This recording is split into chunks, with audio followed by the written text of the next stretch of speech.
Good afternoon सांग माने जय जगन्नाथ केमती अच्छा भल अच्छा ना मु आशा कर समस्ते बहुत बढ़िया से थे।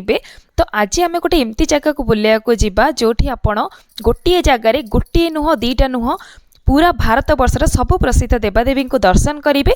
आपड़ ठीक गेस कर आज आम जा कोरापुटर श्रीक्षेत्र बा शबर श्रीक्षेत्र जोठी आम महाप्रभु श्री जगन्नाथ दर्शन करवा। तो चलतु भितर को जीवा आम डायरेक्ट ऊपर को गाड़ी नहीं कि आसी जाइथिलु। आपण माने चाहिए सीढ़ी रे भी आसी परिबे। एक्जाक्टली केतेटा सीढ़ी तो मु काउंट करिनी कहि परिबिनी बट फिर भी आपण मिनिमम 60 खंडे सीढ़ी आपण को चढ़िया पई पड़िबो। तो एठी आपण को नॉर्मल जगन्नाथ मंदिर परी बा हमर पुरी रो श्रीमंदिर भली 22 पाहाच मते देखिया को मिलिबो, सिंहद्वार देखिया को मिलिबो। एठी मु आपण मानको दर्शन करि देउची। नॉर्मली तो सेठी तो कैमरा वगैरह अलाउड नहीं भगवान को पई, फिर भी मु लुचिकी करिथिली। तो आपण मानक पई तो टिके कष्ट करिया को ही पड़िबो। तो एठी जेते राती हबो ना लाइट सीन जोकु ए मंदिरर सौंदर्यता बहुत ही बढ़ी जाए। कहती ना सबु जिनसर निजस्व सौंदर्यता थाए। तो मु आकु श्रीमंदिर सहित बा पुरीर श्रीमंदिर सहित जमार भी कंपेयर करिबिनी। चलतु मंदिर दर्शन तो सरी जाइए। एबे आमे परिक्रमा करिबा। देखंतु एठी ना आमर महाप्रभु श्री जगन्नाथ केउ मास केउ तिथि केउ वेश धारण करती से सबू आपण मानक एठी देखिया को मिलिबो। बहुत नुआ जिनस जानिया पई भी मिलिबो। देखंतु मंदिर सौंदर्य सहित पार्श्व देवादेवी आपण दर्शन भी करि परिबे जेमति कि माँ लक्ष्मी, माँ विमला, नवग्रह मंदिर, आमर गजानन बा श्री गणेशंक मंदिर, हनुमानकर मंदिर। आ गोटे खास कथा है एठी जदि आपण लंच आवर आछिंती ताहाले आपण प्रसाद मध्य किणिकी खाई परिबे। बहुत ही स्वादिष्ट थाई जेमति कि समस्ते जानिछंती कि प्रसाद रो तुलना कहा सहित केबे भी करा जाय परिबनी। जेहेतु मुझे बहुत थर प्रसाद खाई तो से मुझे रेकमेंड करी आप निश्चित जब भी आसुँच लंच आवर आसापी ट्राए करूँ। आपण एठी आनंद बजार रे प्रसाद सेवन करिवार सौभाग्य पातु। चलतु एबे आमे तळको जिबा। आउ एठी बहुत बड़ मंदिर जेहेतु मु आपनको बुलेइकी देखैबी।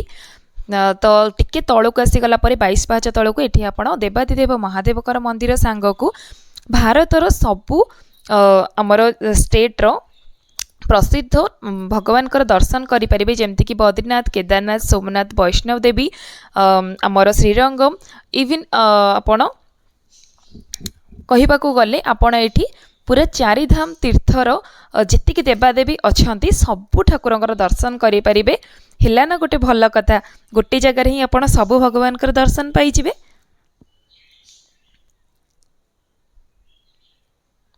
जेबे भी आपण मंदिरटा को आसुचंती ना चेष्टा करूँ टिके समय बाहर करके आसिया मिनिमम घंटे 2 घंटा टाइम नियंतु। भल भाव मंदिर बुलंतु सबु जिनस को आपण देखंतु आपण को बहुत ही भल लागिबो। जदि आपण ए भितर हजि जिबे ना तो आपण को बहुत पसंद आसीबो। जदि आपण ऊपर ऊपर देखिके पळेबे तो आपण को लागिबो आपण किछि भी देखि नांती। तो जदि आजिर ब्लॉगटी आपण मानको भल लागे ताहाले चैनल लाइक, शेयर और सब्सक्राइब करने सहित पाखरे थिबा बेल आइकन को प्रेस करने ताले मो चैनल ले आसुतबा सबु वीडियो फर्स्ट नोटिफिकेशन आपण माने पाई परिबे।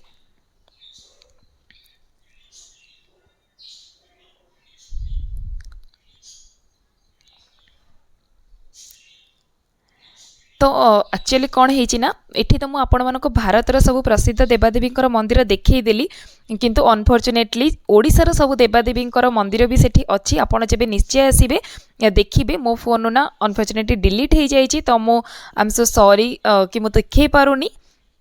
तो चलो तबे आउ टिके तळକୁ ଯିବା କିନ୍ତୁ ता मझिरे आपण एठी सुखिली भोग मध्य किणिकी नै परिबे। आपणकर बंधु बा फैमिली मेंबर्स को पई परिवार लोकंक पई निश्चय नहीं कि बहुत ही भल टेस्ट थाए। तो एठी ना आउ टिके तळକୁ आसला परे आपण एठी जगन्नाथंकर सब अवतार देखि परिबे।